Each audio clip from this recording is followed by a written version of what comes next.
같이 매주마다 말씀을 나누곤 했죠. 매 주마다 생활 숙제가 있었습니다.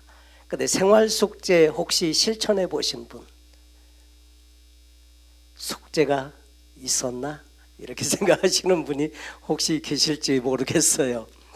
한 가지 말씀을 우리 시작하면서 질문을 하나 드리고 싶습니다. 나는 10년 전에 비해서 확실히 성장하고 변화된 것 같다. 그런 분 혹시 계십니까? 계시면 한번 손. 잘 모르겠다. 잘 모르겠다. 잘 모르겠다. 세 번째, 오히려 예전이 더 나았던 것 같다. 혹시 있습니까? 안 드신 분들은 뭐예요?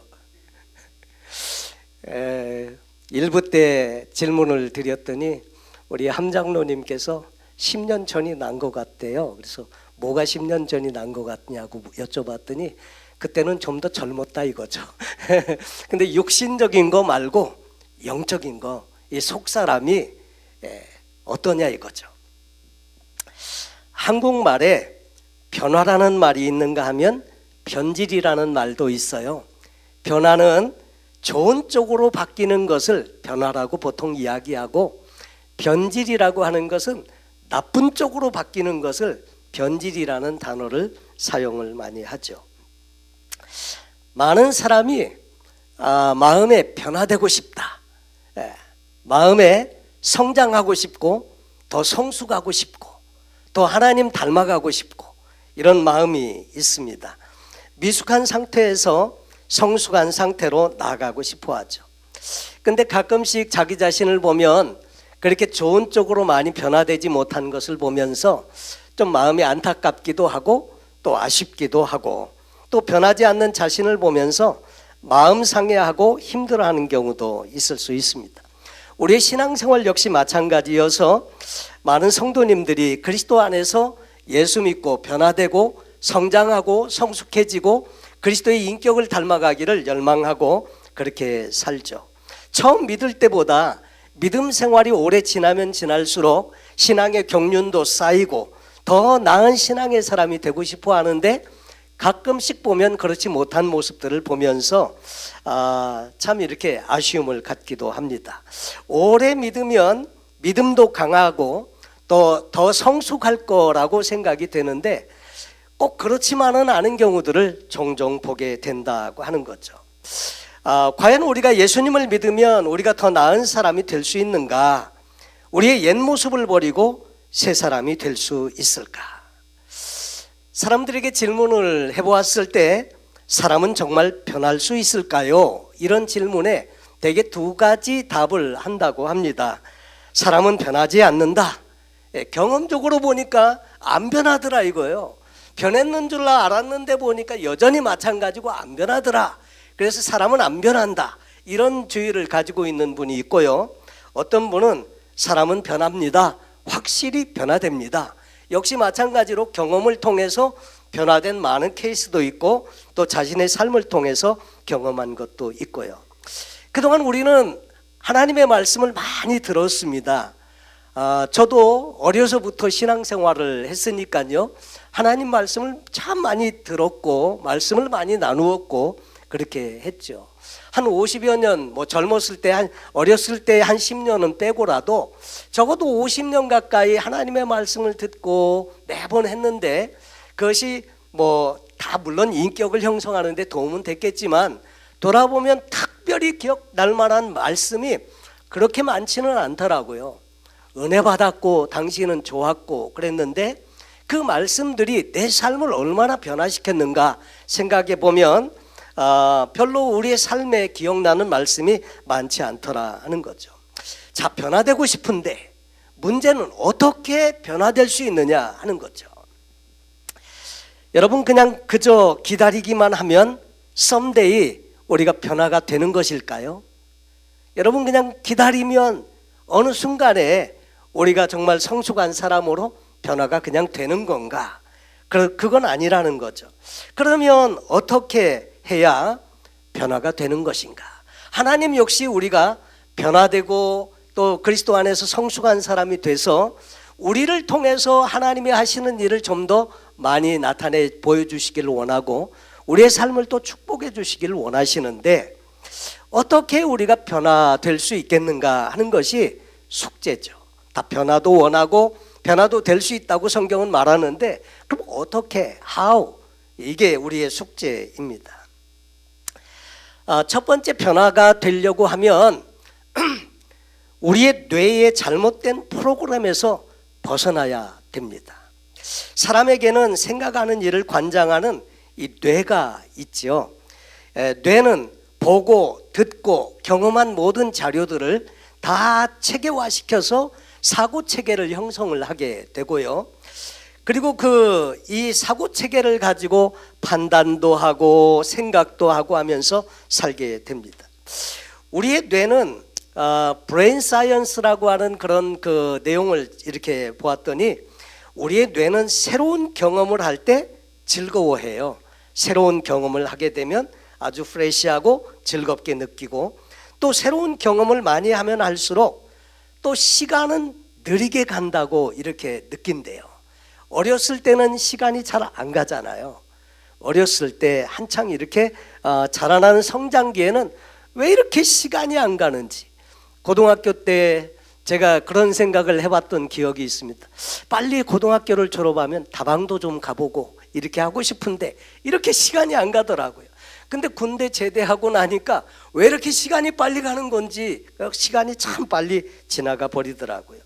그래서 이 어렸을 때는 시간이 참 길게 느껴지고 잘 가지 않는 반면에 나이가 들면 들수록 시간이 빨리 가는 것처럼 느껴진대요.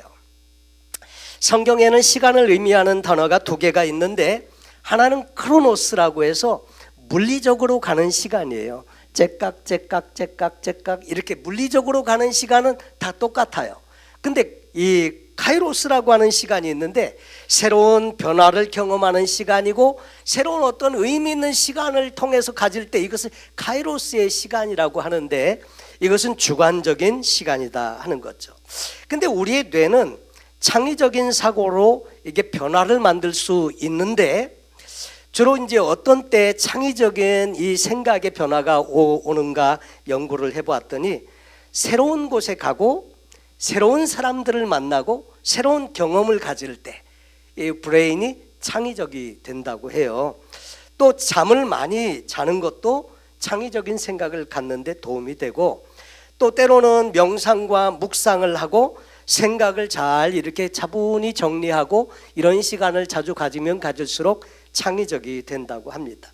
그런데 우리의 뇌는 알게 모르게 우리의 성장 과정에서 이렇게 살아가면서 프로그램이 되는데, 이 프로그램이 잘못되어져 있으면 이 프로그램이 나의 생각을 이렇게 창의적으로 바꾸어주고 변화를 추구하는데 오히려 방해가 될 수 있다고 하는 거죠. 저는 이 쿠바를 이렇게 신학교 강의를 가는데, 쿠바만 가면 하여튼 이가 문제가 생겨서 돌아와요. 지난번에도 한번 돼지 껍데기 먹다가 이빨이 부러져 가지고 와가지고 여기서 치료를 받았는데, 이번에 갔었을 때도 간 첫날 그 선교사님이 알몬드를 주시더라고요. 그래서 알몬드를 먹었는데 돌멩이 가루 뭐 이렇게 부스러기 돌멩이 같은 것이 씹혀요. 그래서 아니 알몬드를 먹었는데 무슨 이렇게 돌멩이 같은 게 씹히나 가만히 봤더니 위쪽에 어금니 한쪽 편이 이렇게 떨어져 나갔어요. 그래가지고 어금니가 깨졌어요. 그래서 이제 돌아와서 이번에 치료를 받았는데, 이가 깨진 원인이 뭐냐면 제가 자면서 알지 못하는 사이에 이빨을 간대요. 무슨 뭐 원한이 많아서 그런지는 모르겠지만 자면서 이빨을 간다는 거예요. 나도 모르는 그런 그 헤빗인데 이빨을 간대요. 그래서 병원에서 치과에서 이런 이제 나이가드를 만들어 주었어요. 잘 때 이거를 끼고 그리고 이제 자라고, 그러면 이빨을 갈아도 이가 상하지 않는다고. 이빨을 이렇게 가르니까 아마 이가 조금 이렇게 그 크랙이 가는지, 그래서 약해져서 깨지는 것 같아요. 이번에도 치과에 가서 치료를 받으러 갔는데 이제 스케일링을 하는 그 자매님이 타이 이제 자매님인데 갈 때마다 이렇게 잔소리를 좀 많이 해요. 그래서 치아를 이렇게 관리하라고 저한테 추천해 준 거가 한번 소개를 하려고 제가 가지고 왔습니다. 여기 이빨 닦는 거, 이 칫솔질은 너무나 잘 아시는 거잖아요. 칫솔질은 기본적으로 다 하는 건데, 이런 칫솔 보셨어요? 이것은 이제 사커 브러쉬라고 하는 건데, 이하고 잇몸 사이를 이렇게 마사지하면서 이거를 해주면 잇몸이 강화되고 좋다고, 이거를 꼭 하라고. 이걸 하지 않으면 이제 잇몸이 약해지고 그렇게 해서 풍치가 되기도 하고 한다고 하면서 이거를 꼭 하라고 추천을 해 주었습니다. 그리고 치실하는 거는 너무나 잘 아시죠? 예, 치실을 이렇게 하고, 그리고 이런 칫솔도 주었어요. 이거는 이 이빨 사이에 틈새 이걸 넣어서 이렇게 이제 클리닝을 하는 도구로 이걸 하라고 이걸 주었어요. 그리고 이제 그 구강 관리를 위해서 이거는 이제 혓바닥을 이렇게 긁어내는 그런 이제 주걱이죠. 자, 그런데 이런 걸 주었는데 갈 때마다 이걸 하냐고 물어보는 거예요. 근데 잘 안 하거든요. 주로 이제 양치질만 주로 하고 가는데 왜 이걸 안 하느냐고, 꼭 하라고 이렇게 이제 저한테 당부도 하고 잔소리도 하고 그래 하는데, 그 누워가지고 그 잔소리를 들으면서 이런 생각을 했어요. 분명히 이거는 나의 이빨에 도움이 되도록 좋은 뜻에서 추천하고 다 이거 하시라고 권면하는데 왜 나는 그걸 안 할까? 물론 이제 게을러서 귀찮아서 안 하는 것도 있는데, 문득 그러다가 무슨 생각이 들었느냐면,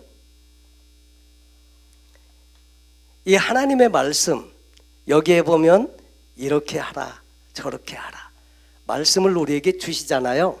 말씀대로 살면 우리에게 영적인 삶을 사는데 유익하고 좋기 때문에 우리에게 말씀을 주시는 건데, 왜 우리는 말씀대로 또 안 사는 걸까?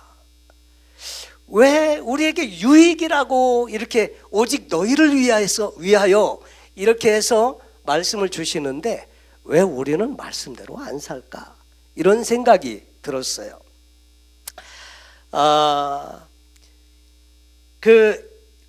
결국은 이게 보면 우리는 누가 나에게 유익하도록 해주는 말인데도 귀담아 잘 듣지 않고 중요하게 여기지 않고 내 생각대로 산다 이거죠.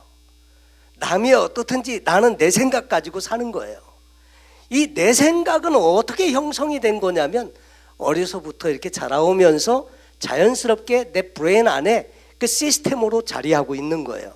그래서 살아오면서 내 생각하고 안 맞으면요, 내 브레인은 거부해요. 받아들이지 않아요. 알게 모르게. 그래서 우리가 수도 없이 하나님의 말씀을 듣지만 내 생각하고 다르면요, 들으면서도 그냥 흘려보내고 그 거부하고 그대로 살지 않고 이렇게 되는 거죠. 그 말을 신뢰하지 않을 뿐만 아니라 또 한편으로 그렇게 믿음을 가지고 그 말씀을 대하지 못하는 부분들이 있다는 거죠. 하나님의 말씀을 읽으면서도 하나님의 말씀이라고 생각은 하면서도, 이 말씀대로 살면 내게 유익이라고 생각은 하면서도 왜 우리는 말씀대로 살려고 하지 않나, 이런 것들이 좀 이렇게 마음 가운데 생각이 나더라고요. 한편으로 보면 우리 나름대로 가지고 있는 우리의 사고체계는 교육을 통해서 세상의 모든 인포메이션을 가지고 내 나름대로 가진 거예요. 근데 이것이 진정 나 자신의 유익한 라이프를 살아가는데 어떤 면에서는 방해를 할 때가 있더라 하는 거죠. 그러니까 말씀대로 실천하지 못하고 순종하지 못하고 그렇게 살다 보면 결국 형식적인 신앙생활에 머물게 되고 변화는 없다는 거죠. 오래 신앙생활을 하고 그렇게 교회 생활을 하면 인생이 달라지고 획기적으로 변화가 오고 막 이럴 것 같은데, 그렇지 못한 이유는 뭐냐면 내 생각에 갇혀서 여전히 그냥 같은 방식으로 살기 때문에 삶의 변화가 많지 않다고 하는 거죠. 마태복음 28장 18절 이하에 보면 주님의 지상명령이 나옵니다. 하늘과 땅의 모든 권세를 내게 주셨으니 그러므로 너희는 가서 모든 족속을 제자로 삼아서 아버지와 아들과 성령의 이름으로 세례를 주고 내가 너에게 분부한 모든 것을 가르쳐 지키게 하라. 가르치는 거는 쉬운데 지키게 하는 일은 이게 내 마음대로 안 되고 나 스스로도 잘 안 되고, 그래서 이 목회자의 고민이 여기 있다는 거죠. 어떻게 하면 가르쳐 지키시도록 할까? 이게 이제 고민이 되는 거예요. 가르치는 거는 그래도 하겠는데 어떻게 지키게 할 것인가? 이것이 모든 설교자에게 주신 과제라고 생각이 됩니다. 근데 우리가 말씀을 대할 때 내 나름대로 가져온 나의 사고체계가 가지고 있는 상처를 통해서 받은 그런 사고체계, 어떤 일을 또 통해서 반복적으로 경험을 통해서 갖게 된 내 사고체계, 이것들이 방어기제를 가지고 있는데 이 방어기제들을 내려놓아야 한다는 거죠. 그래야 하나님의 말씀이 비로소 하나님 말씀으로 들리게 되고 내 삶을, 내 사고체계를 바꾸어서 결국은 하나님의 말씀을 연구하고 하나님의 말씀을 이렇게 공부하고 하는 것은 그 하나님의 말씀을 배우면서 하나님의 통치의 원리를 깨닫고 하나님이 어떻게 세상을 주관하시는지, 하나님이 우리의 삶을 어떻게 복되게 하시길 원하시는지, 이런 것들을 깨달아서 내가 일반적으로 살아오면서 갖고 있는 이 가치체계를 성경적인 가치관으로 대치해야 한다는 거죠. 그럴 때 우리는 변화가 비로소 오기 시작한다고 하는 것입니다.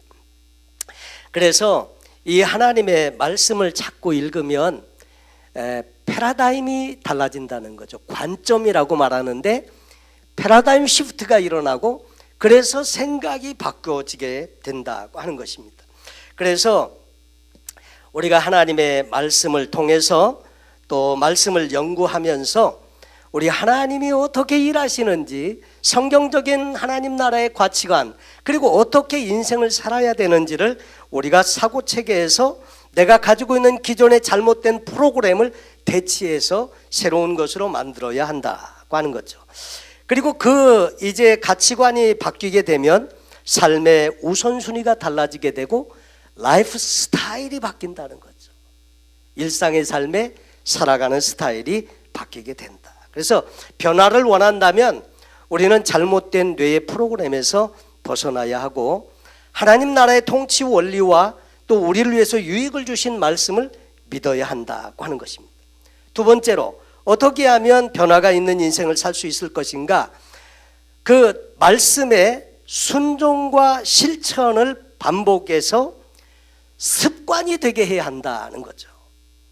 한 번, 두 번 행하는 게 아니고요, 반복적으로 실천해서 그것이 내 습관이 되게 해야 한다는 것이죠. 우리는 말씀을 듣는 체계에서 행하는 체계로 바꾸어져야 비로소 변화가 옵니다. 내가 행하지 않으면 변화는 오지 않아요. 지식으로만 남아요. 그러나 행하면 그것이 내 삶에 새로운 그런 삶의 패턴이 자리를 잡게 되고 변화가 그때부터 오게 된다고 하는 거죠. 여러분, 그래서 하나님의 말씀을 묵상하는 것은 참 도움이 많이 돼요. 하나님의 말씀을 묵상하면 그 말씀을 통해서 깨닫는 게 많아요. 아, 그렇구나. 그렇게 살아야 되겠구나. 말씀을 통해서 깨닫는 것이 많습니다. 묵상하고 깨닫는 것이 있으면 그것을 이제 구체적으로 적용하고 실천하는 것이 필요해요. 그 실천에 옮길 때 그때 비로소 변화가 시작이 된다고 하는 거죠. 우리는 대부분 이렇게 하나님 말씀을 많이 들으면 시도도 안 해본다. 시도조차 안 해본다. 그래서 우리가 하나님의 말씀을 들으면 들은 걸로 끝나지 그 말씀이 삶에 영향을 주지 못한다는 거예요. 부뚜막에 소금도 집어넣어야 짜는데 집어넣지 않으니까, 삶의 실천을 해보지 않으니까 결코 그 말씀은 경험해 볼 기회가 없다고 하는 거죠. 그래서 우리의 말씀을 실천하는 일이 대단히 중요한데 오늘 본문에서도 예수님이 이렇게 말씀하세요. 나더러 주여 주여 하는 자마다 다 천국에 들어갈 것이 아니요 다만 하늘에 계신 내 아버지의 뜻대로 행하는 자라야 들어가리라.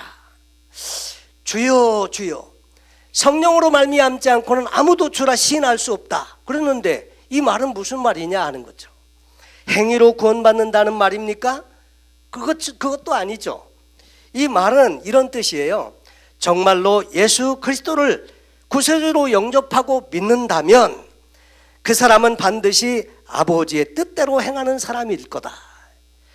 그 사람이 바로 천국에 들어간다는 거죠. 그러니까 이 말은 뒤집어서 말하면 아버지의 뜻대로 행하지 않는다는 말은 어떤 면에서 보면 진실로 예수님을 영접한 게 아닐 수도 있고, 또 영접을 했더라도 아직 그 실천에 옮기고 삶으로 이렇게 나타나지 않아서 아직 진짜 신앙이 아닐 수도 있다고 말하는 거예요.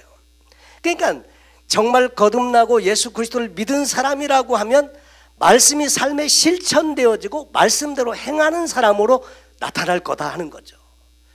구원을 받았습니까? 구원에 확신이 있습니까? 어떻게 구원받은 것을 증거할 수 있습니까? 삶을 보면 말씀으로 행하는지 안 행하는지를 보면 그것이 이렇게 나타내 보여질 수 있다고 하는 거죠. 이 본문 바로 앞에 성경에 이렇게 말씀하세요. 그들의 열매로 그들을 알지니 가시나무에서 포도를 또는 엉겅퀴에서 무화과를 따겠느냐. 이와 같이 좋은 나무마다 아름다운 열매를 맺고 못된 나무가 나쁜 열매를 맺는다. 그러니까 여기 보면 아주 간단한 원리, 좋은 나무 좋은 열매, 나쁜 나무 나쁜 열매, 지금 이렇게 설명하는데, 이와 같이 좋은 나무마다 아름다운 열매를 맺고 못된 나무가 나쁜 열매를 맺나니 좋은 나무가 나쁜 열매를 맺을 수 없고 못된 나무가 아름다운 열매를 맺을 수 없다. 그러니까 아름다운 열매를 맺지 아니하는 나무마다 찍혀 불에 던져지느니라. 이러므로 그들의 열매로 그들을 알리라. 그러니까 하나님의 말씀대로 지켜 행하고 삶에 좋은 열매가 있다. 좋은 열매가 있다는 것은 좋은 나무라는 뜻이고 구원받은 하나님의 사람이라는 뜻이고요. 삶에 이 행함이 따르지 않는다. 그럼 아직 예수를 모르는 거예요. 말로만 믿는 것일 뿐이고 진짜 예수를 삶의 주인으로 모시지 못했을 수 있다는 거죠. 열매라고 표현된 말은 우리의 삶의 모든 결과물이라고 말할 수 있고요. 다시 말해서 예수를 믿는 사람이라면 당연히 삶에 말씀대로 사는 삶이 있어야 한다. 그것을 말씀하고 있습니다. 그러면서 22절에 그날에 많은 사람이 나더러 이르되 주여 주여, 우리가 주의 이름으로 선지자 노릇도 했고 주의 이름으로 귀신도 쫓아냈고 주의 이름으로 많은 권능도 행했습니다. 근데 예수님 말씀은 뭐예요? 그때 내가 그들에게 밝히 말하되 내가 너희를 도무지 알지 못하니 불법을 행하는 자들아 내게서 떠나가라 하리라. 여러분, 이렇게 능력도 행하고요, 귀신도 쫓아내고요, 선지자 노릇도 했지만 그러나 정말 그 삶에 하나님의 말씀의 법대로 살지 않는, 다시 말해서 정말로 예수 그리스도와 연결되지 않는, 그러면 어떻게 이런 일은 할 수 있나? 은사는요, 그 사람의 열매가 별 볼 일 없어도 은사는 주어질 수 있어요. 근데 열매는 달라요. 성숙할 때 비로소 나타나는 것인데, 주님의 마음은 우리가 삶의 변화를 통해서 날마다 주님과 가까워지길 원하고 정말 하나님이 기뻐하시는 뜻을 행하는 삶을 살길 원하는데, 이것은 하나님의 말씀을 통해서 실천할 때만 우리는 하나님의 말씀 안에서 변화를 경험할 수 있다는 거예요.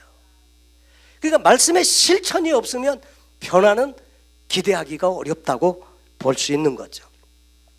제가 지난 주간에 아주 작은 습관의 힘이라는 책을 소개를 받았는데, 영어 책 제목으로는 Atomic Habits, 제임스 클리어라고 하는 분이 졌습니다. 아주 작은 습관의 힘은 출간 즉시 미국 전역에 베스트셀러가 되었고요, 화제를 일으키고 아마존, 뉴욕타임즈, 포브스 등에서 또 기업체에서 큰 반향을 이끌어냈는데, 이 책의 저자는 인지과학과 행동과학을 통해서 습관이라는 것을 설명해 주었습니다. 그러면서 습관을 변화시키고 바꿀 때 사람은 많이 변화를 경험하게 된다는 이야기를 하고 있는데, 원래 이분은요 고교 시절에 촉망받는 야구 선수였습니다. 근데 연습 도중에 그 동료의 야구 배트에 얼굴을 정통으로 얻어 맞았어요. 그래가지고 큰 사고를 당해서 걸을 수조차 없었습니다. 근데 절망에 빠진 대신 지금 당장 할 수 있는 아주 작은 일이라도 찾아서 그것을 반복적으로 하자 마음을 먹고 실천하기 시작합니다. 그 후에 매일 걷기 연습을 해서 6개월 만에 다시 운동을 할 수 있게 되었고, 6년 후에는 대학 최고 남자 선수가 되기도 했습니다. 그 후에 자신의 그 인생에서 그 어두운 절망에서 자기를 구원해주고 또 아주 그 새로운 인생을 살게 해준 아주 작은 습관을 바꾸는 이 일을 체계화시키고 해서 책으로 써냈는데, 그것이 사람들에게 많은 인기를 얻게 되었다고 하는 거죠. 이 저자는 더 나은 습관을 세우는 계획에 대해서 단계별로 4가지로 소개를 하는데, 좋은 습관을 만들기 위해서는, 여러분 습관이라고 하는 것은 힘들이지 않고도 그냥 할 수 있는 일이 습관이잖아요. 근데 이 좋은 습관을 만들기 위해서는 첫째, 결심이 분명해야 한다. 가령 예를 들면 운동을 해야 되겠다. 그러면 하루 30분 걷는다. 결심이 분명하죠. 이렇게 정하면 매력적이어야 한다. 두 번째, 매력적이어야 한다. 그것은 그 일이 나에게 유익하고 참 좋은 일이다. 그럼 운동을 통해서 건강해지고 그 다음에 뭐 활기도 있고 매력적이다. 세 번째, 쉬워야 한다. 실천하기가 쉬워야 한다. 걷는 일, 집 앞에 나가고 그냥 운동화 신고 돌면 걷는 일이니까 쉽잖아요. 쉬워야 한다. 네 번째는 만족스러워야 한다. 하고 난 다음에 만족스럽다. 만족스러워야 한다. 이 4가지 법칙을 바탕으로 해서 좋은 습관을 들이게 되면 아주 별것 아닌 작은 것이라도 인생을 바꿀 수 있다. 그것을 조금씩 계속 반복적으로 습관을 들이는 것이 필요하다. 이게 실천하기가 어려우니까 2분하고 끝이라는 게 아니라 사실 2분만 하면 발동이 걸린다는 거예요. 그래서 정해진 만큼을 계속 할 수 있다. 이렇게 추천을 하고 있습니다. 어떤 습관을 반복적으로 하면 그것이 습관이 되는데, 지난번 오렌지 카운티에서 목사님들 모임이 있었을 때 한국 선교사 훈련원의 원장으로 가신 구본철 목사님이라는 분이 계십니다. 저에게도 한번 오신 적이 있는데, 이분이 이런 말씀을 하셨어요. 자기가 팔굽혀펴기를 쉬지 않고 한 번에 80개를 할 수 있대요. 어우, 대단하시다고. 한 번에 쉬지 않고 팔굽혀펴기를 80개를, 아니 어떻게 그렇게 하시게 됐어요? 그러니까 선교사 훈련원생들하고 매일 아침 새벽 기도 마치고 나서 팔굽혀펴기를 시작을 했는데, 처음에는 10개도 못했대요. 10개도 못했는데 매일 반복하면서 하루에 1개씩 늘려가고, 그래서 계속 이걸 반복했는데 지금은 80개는 그냥 한 번에 한다는 거예요. 쉬지도 않고. 그러면서 그런 이야기를 하셨을 때, 아 그렇구나, 별것 아닌 일도 계속 이렇게 반복하니까, 쉬지 않고 반복하니까 이렇게 좋은 효과를 거둘 수가 있구나. 여러분, 교육의 가장 핵심적인 내용이 뭐냐면요, 꾸준히 지속적으로 반복하는 겁니다. 우리의 뇌는 새로운 걸 좋아하지만 맨날 새로운 것만 쫓아가면 변화가 없다는 거예요. 때로는 한 얘기 또 하고 한 얘기 또 들어도 반복하는 거예요. 지속하는 거예요. 꾸준히 계속하는 거예요. 그럴 때 삶의 변화가 온다고 하는 거죠. 그래서 아주 작은 습관의 힘과 같이 신앙도 마찬가지로서, 우리가 신앙생활을 하면서 작은 하나의 일이라고 해도 그 일을 꾸준히 반복할 때 열매가 있고 변화가 있다는 거예요. 매일 아침에 일어나서 하나님 말씀을 대하고 기도하고, 이것도 좋은 습관으로 자리를 매기면 우리 영적인 라이프를 살아가는데 큰 유익이 있고, 그것을 통해서 우리의 인생의 변화를 경험할 수가 있게 된다고 하는 거죠. 성경에 보면요, 예수님도 습관을 쫓아서 기도하셨습니다. 누가복음 22장 39절에 예수께서 나가사 습관을 따라 감람산에 가심에 제자들도 따라갔더니. 습관을 쫓아 감람산에 왜 가셨을까요? 기도하시러요. 기도하시러. 근데 때로는 나쁜 습관도 있어요. 히브리서 10장 25절에 모이기를 패하는 어떤 사람들의 습관과 같이 하지 말고 오직 권하여 그날이 가까움을 볼수록 더욱 그리하자. 나쁜 습관이죠. 또 예레미야 그 선지자가 유다 왕에게 한 말 중에 이런 말이 있습니다. 예레미야 22장 21절에 내가 평안할 때에 내가 내게 말하였으나 내 말이 나는 듣지 아니하리라 하였나니 내가 어려서부터 내 목소리를 청종하지 아니함이 내 습관이라. 그러니까 어려서부터 말씀을 아예 안 듣기로 이걸 반복하다 보니까 말씀을 아예 안 듣는 게 습관이 돼버렸다, 그 말이죠. 여러분, 우리가 행동도 습관이 있지만 생각도 습관이 있어요. 감사하는 습관을 들인 사람은 그냥 뭐 일만 생기면 감사가 나와요. 감사합니다, 감사합니다, 감사합니다. 근데 무슨 일만 생기면 걱정하는 사람, 염려하는 사람 있잖아요. 그런 분은 아예 그 반복적으로 그걸 하면 그냥 무슨 별일도 아니야. 근데 일만 있으면 그냥 자동적으로 걱정부터 앞서, 염려하는 거 앞서. 이게 자동적으로 가는 거예요. 생각도 습관이 있어요. 그러니까 좋은 습관을 가져야 되는데 습관은 반복할 때 생긴다는 거죠. 그러니까 하나님의 말씀을 듣고 이 말씀은 내가 실천해야 되겠다. 그러면 그것을 계속 꾸준히 지속적으로 반복하는 거예요. 그럴 때 습관이 되고 그 좋은 습관에 또 다른 습관을 붙이고 그렇게 하면서 세월이 가면 갈수록 내 라이프가 많이 달라지고 변화가 오는데 우리는 문제가 뭐냐니까 듣기만 하지 행하지 않는다 이거죠. 그래서 변화를 경험 못한다는 것입니다. 그래서 성경 말씀에 24절 이하에 그러므로 누구든지 나의 이 말을 듣고 행하는 자는 그 집을 반석 위에 지은 지혜로운 사람과 같으니 비가 내리고 창수가 나고 바람이 불어 그 집에 부딪히되 무너지지 아니하나니 이는 주초를 반석 위에 놓은 까닭이요 나의 이 말을 듣고 행하지 아니하는 자는 그 집을 모래 위에 지은 어리석은 사람 같으리니 비가 내리고 창수가 나고 바람이 불어 그 집에 부딪힘에 무너져 그 무너짐이 심하니라. 행하는 사람, 행하지 않는 사람. 결과 하나는 무너지지 않고 하나는 무너지되 무너짐이 심하게 되고. 차이점은 뭡니까? 행하느냐 행하지 않느냐. 하나님의 말씀을 듣고 우리가 행하느냐 행하지 않느냐. 그 차이는 지금은 몰라요. 보통 때는 물론 언제 드러나요? 문제가 생길 때, 비가 오고 바람 불고 창수가 일어나서 그 물이 그 집에 부딪힐 때, 그때 비로소 결과가 나타난다 하는 거죠. 그러니까 여러분, 우리가 변화가 있는 인생이 되려고 하면 말씀을 삶에 실천하셔야 돼요. 우리가 매 주일마다 한 번 말씀을 들었는데 이것은 하나님의 말씀인데 나의 유익을 위해서 주셨다. 그러면 이 말씀 중에 하나 꼭 한 가지만이라도 잡아서 이 말씀대로 한 주간 살아보는 거예요.